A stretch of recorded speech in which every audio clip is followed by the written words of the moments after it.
هي الحلقات تحفظني بآيات من القرآن، هي الحلقات تملأني بحب المصطفى العدنان، هي الحلقات تحفظني بآيات من القرآن، هي الحلقات تملأني بحب المصطفى العدنان، وأخلص نيتي دوما لرب واحد ديان بروح ملؤها طهر. Sure Ra'd tefsiri 1. ayetinden başlayıp okuyayım inşallah.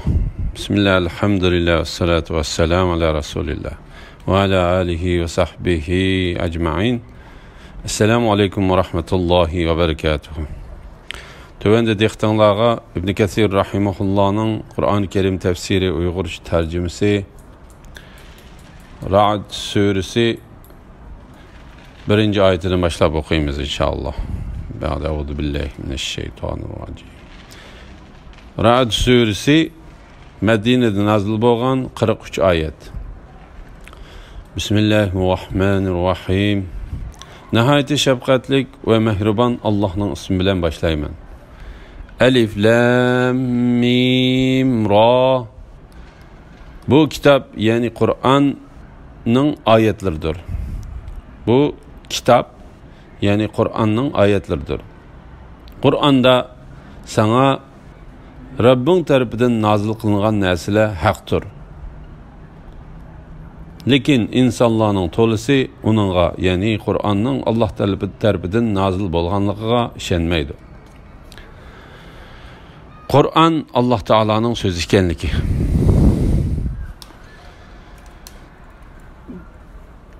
Sürelerin 5'de kelgen üzüp okuladigan elif ve harfleri doğrusida Bakara suresinin 5'de tefsili bayan kıldık.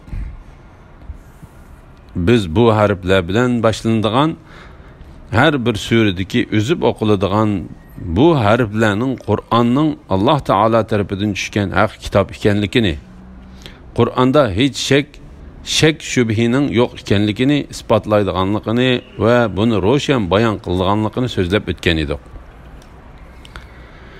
Bu kitap yani Kur'an'ın ayetleridir. Ey Muhammed sallallahu aleyhi ve sellem, Kur'an'da sana Rabbin tarafından nazil kılınan nesile haktır. Lekin insanların tolisi onunla yani Kur'an'ın Allah tarafından nazil bolganlığına işenmeydi. Allah Teala bu vakti mundaq deydi. Sen gerçek kişilerinin iman etişiği heris bolsan mı, lekin ularning tolisi iman etmeydi.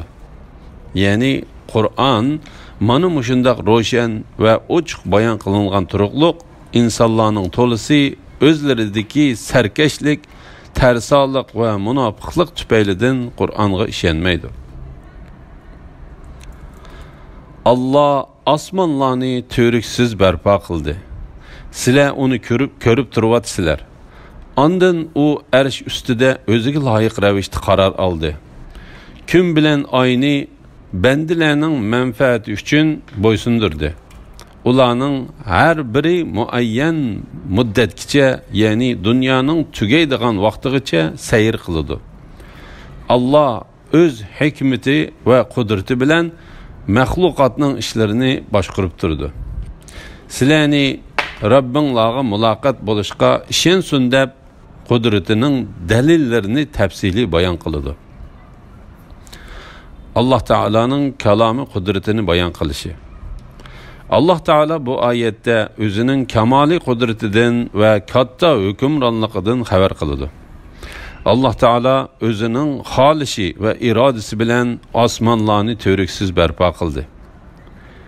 Belki öz haişi, iradesi ve boysunduruşu bilen asmanlarını ziminden köz yetmegidek derecede igiz kılıp yarattı. Birinci qavat asman yer şarının hem etrafını, onundaki suni, atmosfera, katlimini, bütün etrafından korşap durdu. Asman yer yüzünün her tarafından okşaş igizlikte turdu. Asman bilen yer şarının arlıqı yer yüzüden hem taraftan 500 yıllık musabıkelidi. Osmonning qilinligi 500 yillik musofa keladi. Ondan ikkinchi qavat osmon, birinchi qavat osmonni va birinchi qavat osmon o'z ichiga olgan narsalarni o'rab turdi. Birinchi qavat osmon bilan ikkinchi qavat osmonning oraliqimi 500 yillik musofa keladi. İkinci qavat osmonning qilinligimi 500 yillik musofa keladi. 3, 4, 5, 6 va 7 qavat osmonlarmi mush shaklda bo'ladi. Alloh taolo bu vaqtda mundaq deydi. Allah 7 osmonni yaratdi. Zaminni osmonlarga o'xshash 7, ya'ni 7 qilib yaratdi. Allah osmonlarni turiksiz barpo qildi. Sizlar uni ko'rib turibsizlar. İyas ibn Muaviye osmon zaminga nisbatan gumbazga o'xshaydi. Ya'ni osmon turiksiz yaratilgan deydi. Qatadaningmi shundoq deganligi rivoyat qilindi. Mana bu tafsir oyatning mazmuniga tamoman uyg'undir. Alloh taolaning osmonning zaminga tushib ketmasligi uchun Allah osmonni to'xtatib turdi. Faqat Allohning izni bilan osmonning qiyomat bo'lgan chaqda tushib ketishi buningdan mustasno degan oyatimi buni ta'kidlaydi.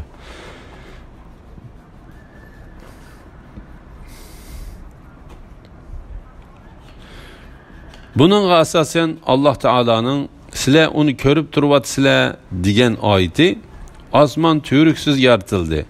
Sizlar uni ko'rib turibsizlar deganni ta'kidlaydi. Mana bu Alloh taolaning hamma narsaga qodir ekanligiga, kamoliy qudratining borligini ko'rsatadi. Alloh taolaning arsh ustida qaror olganligi.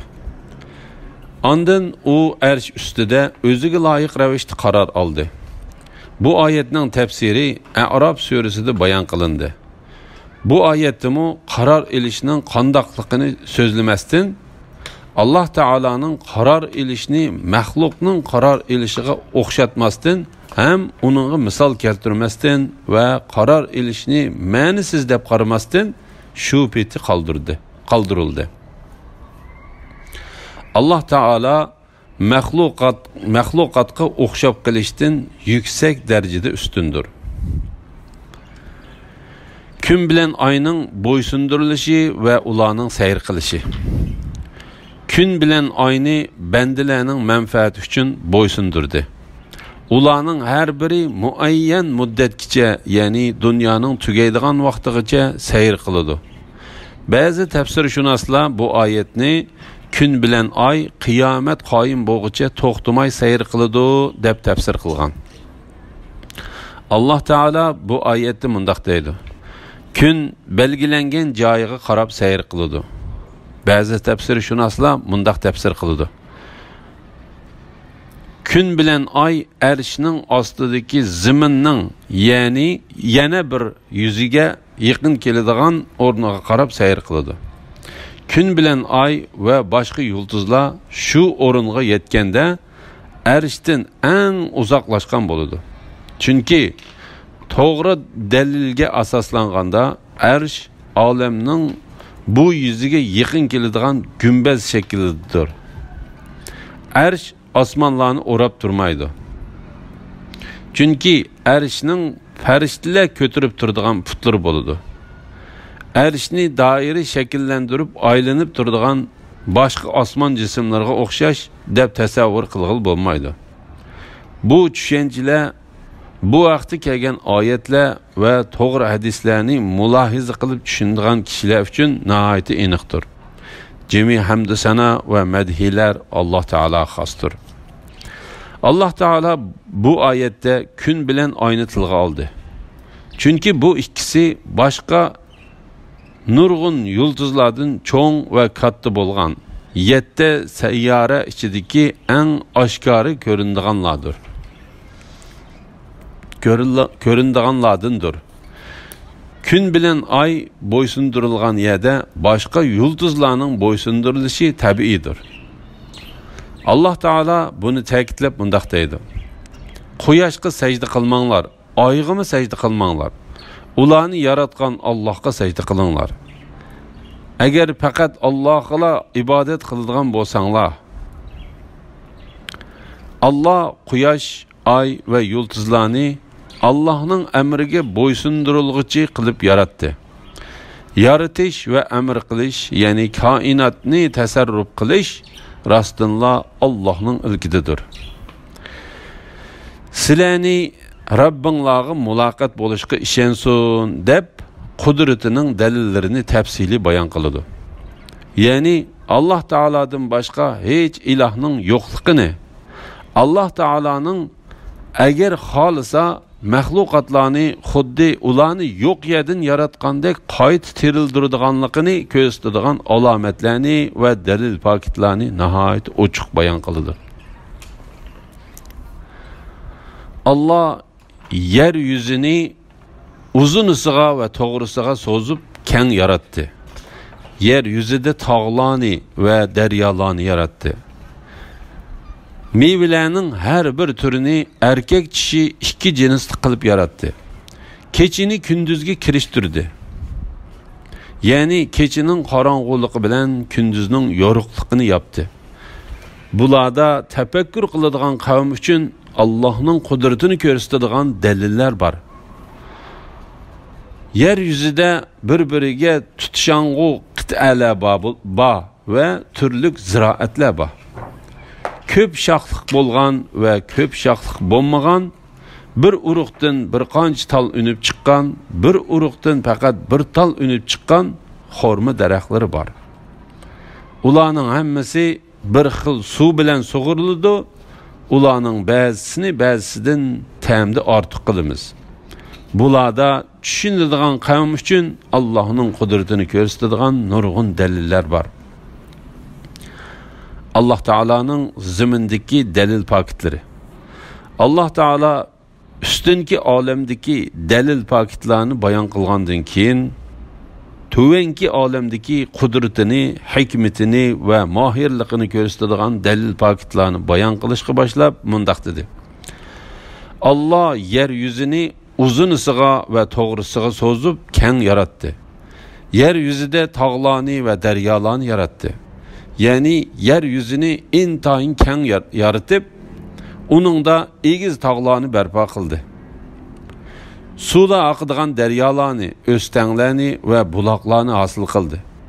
Şu su bilen rengi, şekli, temi ve purqi her türlük meyvele sug'uriladi. Allah Teala meyvelerinin her bir türünü erkek dişi iki cinsli kılıp yarattı. Keçini gündüzge kirishtirdi. Yani keçinin qorong'uligi bilan gündüzning yorug'ligini yaptı. Yani Allah Teala keçi bilan gündüzning her birini yana birining izidan mangadigan qilib yaratdi. Kech ketsa uning o'rnini gündüz aladi.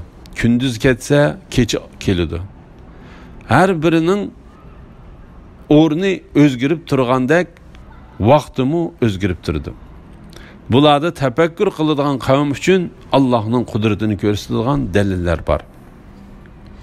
Yer yuzida bir-biriga tutishang'u qit'alar bor. Ya'ni bir-biriga tutash ketgan, ba'zilari insonlarga foydali narsalarni undiradigan, ba'zilari hech narsa o'stirmaydigan sho'rliq va qoqos yerlar bor. İbn Abbas, Mücahid, Said ibn Jubayr, Zahhak ve bir qancha kishidinmi mushuningga o'xshash rivoyat qilingan.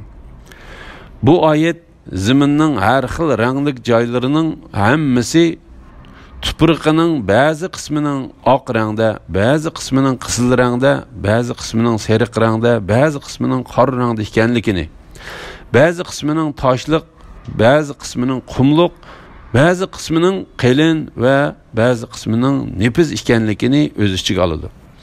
Bu joylarning hammasi sifat jihatda o'xshamagan holda bir-biriga tutishib ketgandir. Mana bularning hammasi ularni yaratuvchi bir Alloh taoladan boshqa hech ilohning ve Alloh taoladan boshqa parvish qilguvchining hech yo'qligini ko'rsatadi. Ve türlük ziraatlar bor. köp şaxlıq bolğan və köp şaxlıq bolmağan, bir uruqdan bir qancha tal ünüb chiqqan, bir uruqdan faqat bir tal ünüb chiqqan xorma daraxtlari bor. Masalan, bir uruqdan ünüb chiqqan köp şaxlıq bolğani anar və anjur daraxtlariga o'xshaydi. Bir uruqdan ünüb köp şaxlıq bolmağani başqa bir g'olluq daraxtlarga o'xshaydi. Ularning hammasi bir xil suv bilan sug'uriladi. Ularning ba'zisini ba'zisidan ta'mda ortiq qilamiz. Payg'ambar alayhisalomning bu oyat haqida mundaq deganligi rivoyat qilindi. Xormaning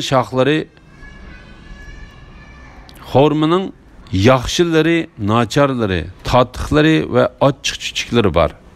Ya'ni Allah Taala meyvelerinin ve ziraatlarının şeklini, rengini, təmini, purqini, yopurmaqlarını, çiçeklerini her xil ve her türlü qılıb yarattı.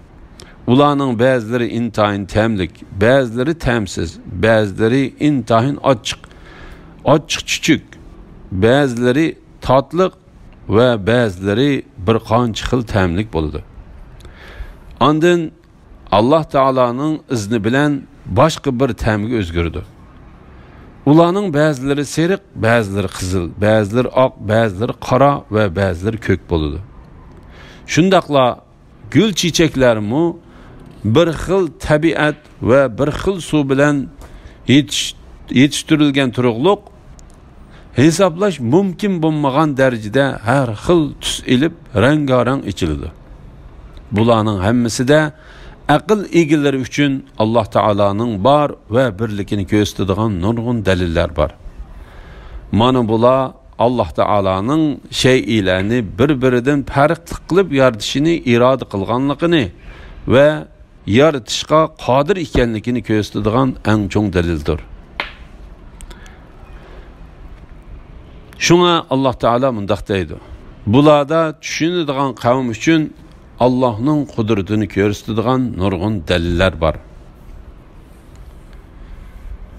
Ey Muhammed sallallahu aleyhi ve sellem, eğer birer nersiden aceplenediğin bolsan, ulanın yani kuffarlarının biz ölüp topu bulup ketkenden keyin qayt terilemdik degan sözü aceplenishga layıqtır.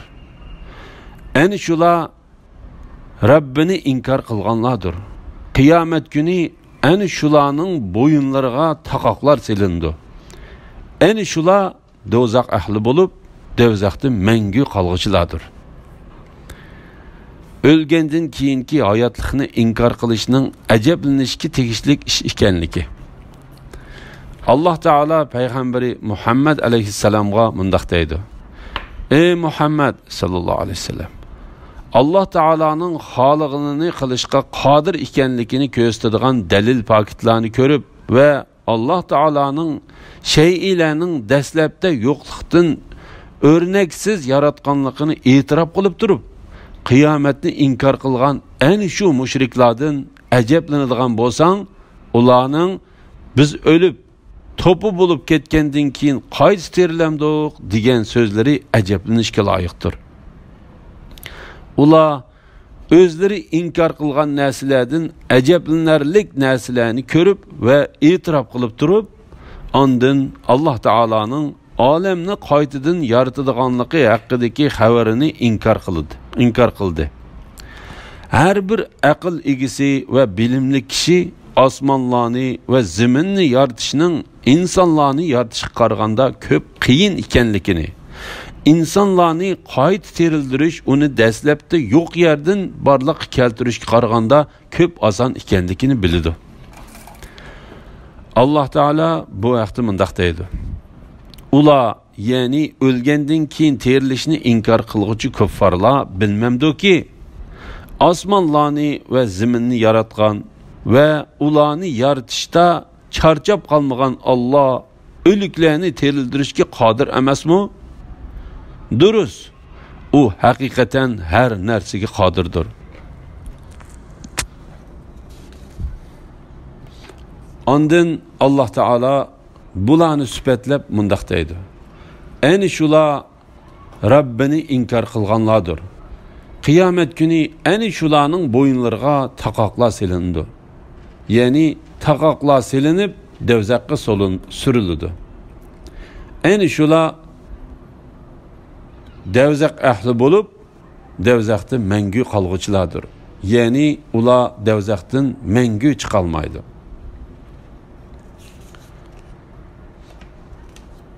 Ular senden Allah'ның ihsanıdan ilgiri azabның çapsanıraq düşüşünü talep kıldı. Ulardan burun Allah'ның azabı duçar bolğan ümmetlerge ötken, ulardan burun Allah'ның azabı duçar bolğan ümmetler ötken, insanlar zulüm kılsımı Rabbin hakikaten ularını mağfiret kılıdı. Rabbin günahları çömüp tövbe kılmaganlarını şek şübhisiz qattiq cezalaydı. Kafirlarning azabının tiz kelishini, kafirlarning azabının tiz kelishini tilaganligi.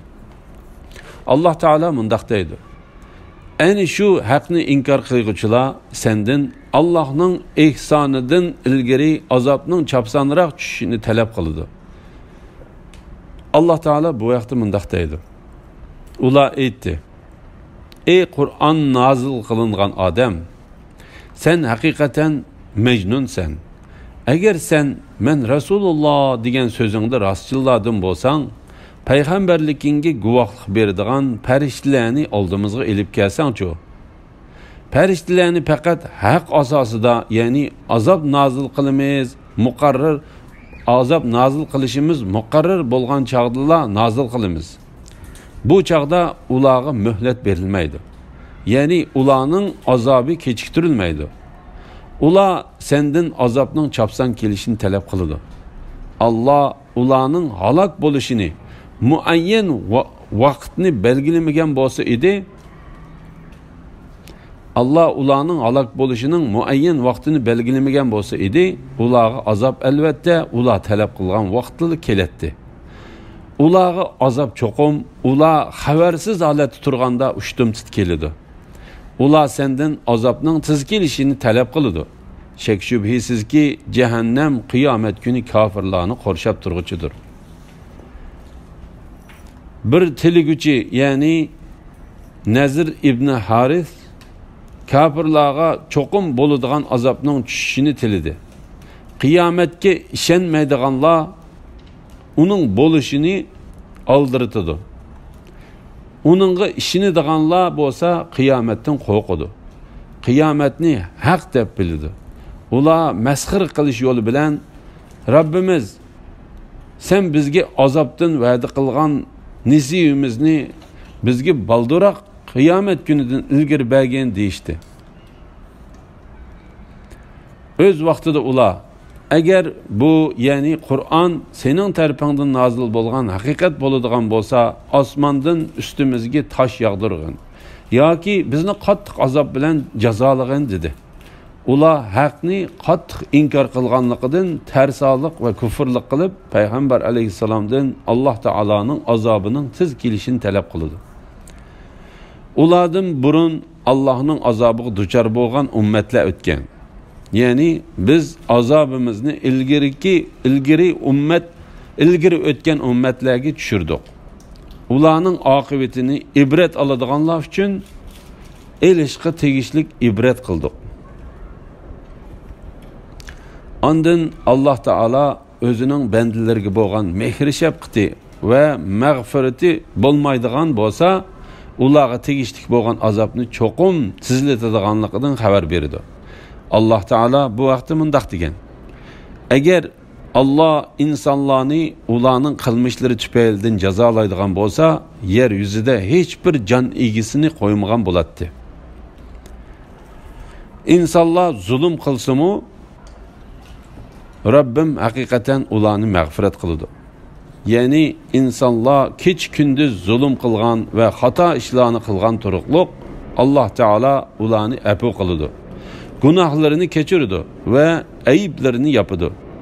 Ondan ümit bilen korkunuşның tangponglashishi uchun Alloh taolo gunohlarga mag'firat qiladiganligi haqidagi hukmining orqadinla ularni qattiq jazolaydiganligi haqidagi hukmni bayon qiladi. Alloh taolo bu vaqtda mundaq deydi: ey Muhammad sallallohu alayhi vasallam, agar ular, ya'ni yahudiylar seni inkor qilsa, sen Rabbinglar qilmishinglar uchun sizlarni oldirib jazolamaganligidan keng rahmat egisidir. Allohning rahmatiga mag'rur bo'lmanglarki, Allohning azobi gunohkor qavmdan qaytarilmaydi degan. Shubhisizki Rabbing osiylik qilguvchilarni albatta siz jazolag'uchidir. İtaat qilguvchilarga albatta mag'firat qilguvchidir. Marhamat qilguvchidir. Ey Muhammad sallallohu alayhi vasallam, mening mu'min bandalarimga xabar qilginki, men to'limi mag'firat qilguvchiman, nihoyat rahim qilguvchiman. Mening azobim qattiqdir. Bu oyatlarga o'xshash umid bilan qo'rqinish birlashtirilib bayon qilingan oyatlar nihoyat ko'pdir. Alhamdulillah, Alloh shukrlar bo'lsin. Yuqorida Ra'd surasidan 6-oyatgacha angladinglar. Oxirini keyin qitimda o'qishimizda davomlashtiramiz inshaalloh. Va sallallohu ala Muhammad va ala alihi va sahbihi va sallam. Assalomu alaykum va rahmatullohi va barakatuh.